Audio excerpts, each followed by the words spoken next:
bitch. Let me ask you something. Have you ever played a game where you command an army of tiny plant creatures, throw them at enemies 3 times their size, accidentally sacrifice half of them, feel genuine guilt about it, and then immediately do it again 5 minutes later? Yeah. That's Pikmin. And somehow, this series is still criminally underrated. When people talk about Nintendo's biggest franchises, they bring up Mario, Zelda, Pikmin, Smash, maybe Kirby if they're feeling generous. But Pikmin, it's usually an afterthought. A weird little strategy game, a niche title. Something people say looks cute but probably isn't for them. And that's wild because Pikmin is one of the most unique, fun, chaotic, stressful, charming, and emotionally confusing games Nintendo has ever made. So today, I want to talk about why Pikmin is underrated, why it's secretly amazing, and why more people should stop sleeping on it. At first glance, Pikmin looks harmless, bright colors, cute little plant guys, a peaceful alien world, soft music. Everything screams relaxing Nintendo game. And then 5 minutes later, a Bulborb eats half your squad. This is one of the first reasons Pikmin is so special. The contrast. The Pikmin themselves are adorable. They make little noises. They trip when they run. They look up at you like you're their entire world. But the game does not hesitate to punish you. Enemies don't just defeat Pikmin. They eat them, crush them, burn them, electrocute them, drown them. And the game shows you exactly what's happening. That's kind of insane for a Nintendo game. There's no sugarcoating it. If you mess up, you see the consequences. And that creates a weird emotional bond between you and these tiny creatures. You're not just controlling units, you're responsible for them. Most games don't make you feel bad for failing.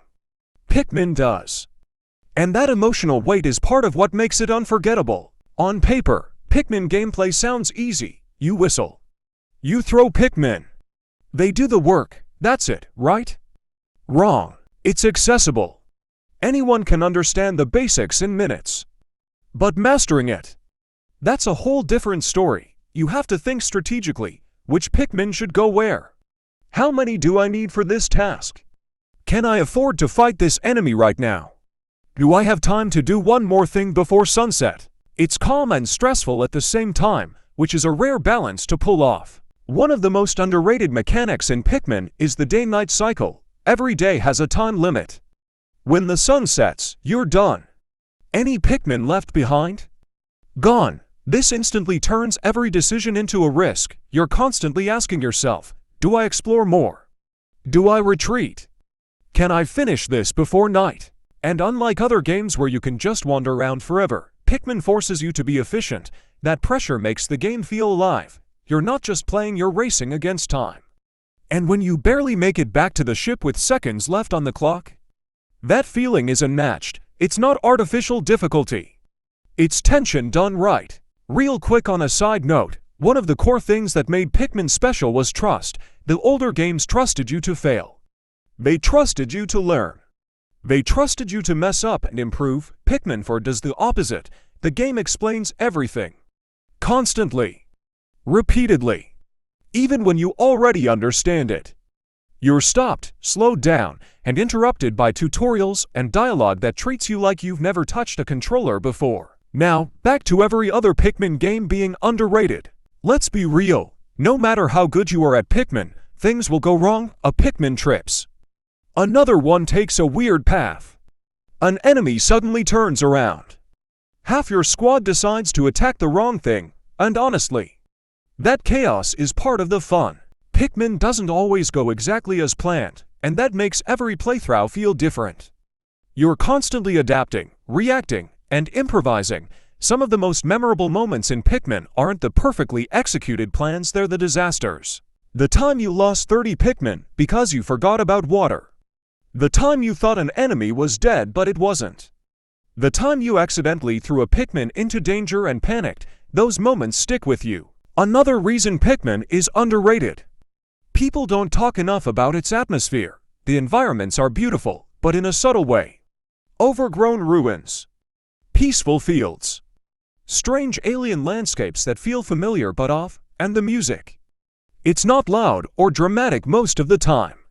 It's calm, mysterious, sometimes lonely. It makes the world feel alive even when nothing is happening. Pikmin doesn't need constant dialogue or cutscenes to tell its story. It lets the environment speak for itself. You're small in a big world. Everything feels larger than you. And that sense of scale makes exploration feel meaningful. Let's be honest, Pikmin is weird. The enemies are weird. The designs are weird. The concept is weird, and Nintendo doesn't explain everything.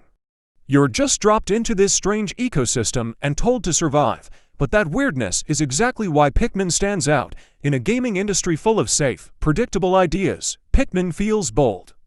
It doesn't try to be cool or edgy. It just commits fully to its own identity. Tiny plant creatures. Strange alien wildlife. A calm but stressful survival loop. There's nothing else like it. So why is Pikmin underrated? Because it doesn't fit into an easy box. It's not a traditional action game. It's not fully a strategy game.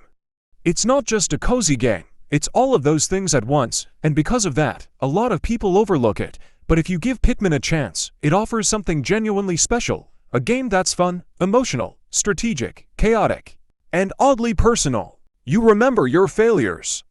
You remember your victories. You remember the Pikmin you lost. That's powerful. Pikmin isn't just a cute Nintendo game. It's a wild mix of strategy, survival, chaos, and charm that no other series has ever truly replicated. It challenges you. It stresses you out.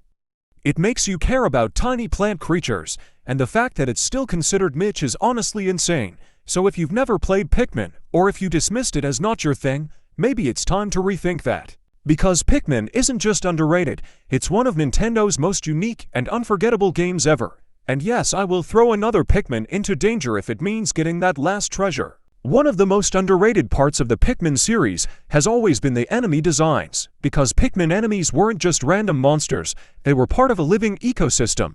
Bulborbs weren't scary because they were huge or flashy.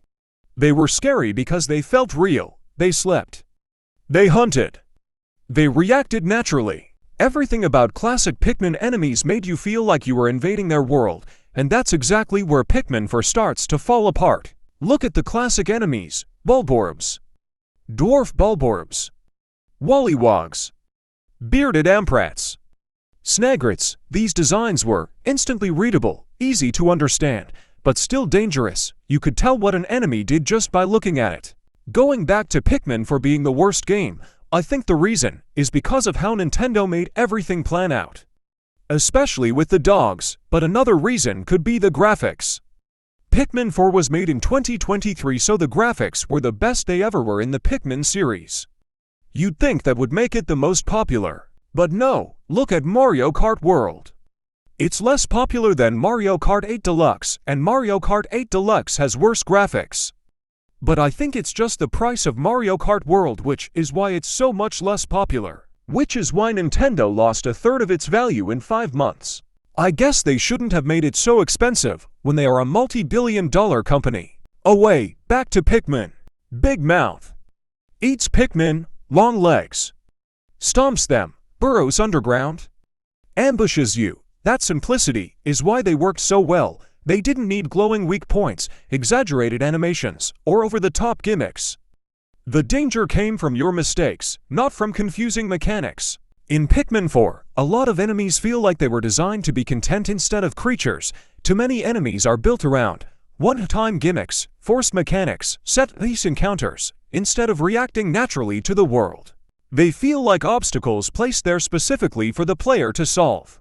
It feels less like you're exploring an ecosystem and more like you're running through a theme park of enemies. That breaks immersion hard. Here's the weird part. Pikmin 4 enemies often look bigger, more detailed, and more expressive, but they're somehow less scary. Why? Because the game gives you so many tools that enemies don't feel dangerous anymore. You've got Ochi tanking hits, upgrades that trivialize combat, rewinds if anything goes wrong, so even when an enemy should be terrifying, you're never actually worried. After all that criticism, it's important to say this: none of this changes the fact that Pikmin is still one of Nintendo's most underrated franchises, and honestly, the way people argue about Pikmin 4 kind of proves it, because people don't argue this passionately about games that don't matter. Don't let this be a turn-off to you playing Pikmin. Remember this, Pikmin 4 is the only one that sucks. Pikmin 1, 2, 3, Pikmin 3 demo, and the other games are good. Pikmin has never tried to be the biggest game in the room. It doesn't chase online multiplayer, live service content, endless updates, flashy, loud marketing. Instead, Pikmin does its own thing. It's slow. It's quiet. It's stressful in subtle ways. And in a gaming world obsessed with instant gratification, that makes Pikmin easy to overlook. But that's also why it's special. It rewards thinking, not reflexes. Most popular games reward fast reactions. Pikmin rewards planning. You win by thinking ahead, managing time, making smart sacrifices, learning from mistakes. That kind of gameplay doesn't go viral easily. It doesn't look exciting in short clips. But when you actually play it, it sinks its hooks into you. That's why Pikmin fans are so loyal. Once it clicks, it really clicks. Very few games make you care about your units. In Pikmin, every loss feels personal. You remember that one day where everything went wrong, that one enemy that wiped your squad, that one perfect day where everything went right. Those moments stick with you longer than most games ever do. And that emotional connection is something Pikmin does better than almost anyone. Pikmin is weird. It's experimental. It doesn't explain everything. Nintendo rarely takes risks like this anymore, and yet Pikmin keeps existing by small, strange, and unapologetically itself. That alone deserves more respect than it gets. Pikmin fans aren't loud. They aren't everywhere. But they care deeply, because Pikmin isn't disposable. You don't just finish it and forget it. You think about it. You replay it. You argue about it. That's not a flaw. That's a sign of a game with real depth. Pikmin might never be Nintendo's biggest franchise, but size was never the point. Pikmin is underrated because it asks more from you than most games do. More thought, more responsibility, more patience, and if you give it that, it gives you something most games can't. A game that feels alive. At the end of the day, Pikmin isn't perfect. It never has been. But that's kind of the point. Pikmin is messy. It's stressful. It's quiet. It's weird, and in a gaming industry full of loud, safe copy-paste experiences, that makes it stand out more than ever. This is a series that trusts you to think, trusts you to fail, trusts you to care. Even when newer entries stumble, the heart of Pikmin is still there, in the tension, the planning, the little victories, and the tiny losses that somehow feel huge. That's why people who love Pikmin really love Pikmin. So if you've never played it, don't write it off as that cute strategy game. And if you bounced off one entry, don't assume the whole series isn't for you, because when Pikmin clicks, it doesn't just entertain you, it sticks with you. And that's why, no matter how underrated it is, Pikmin will always be one of Nintendo's most special games. Thanks for watching.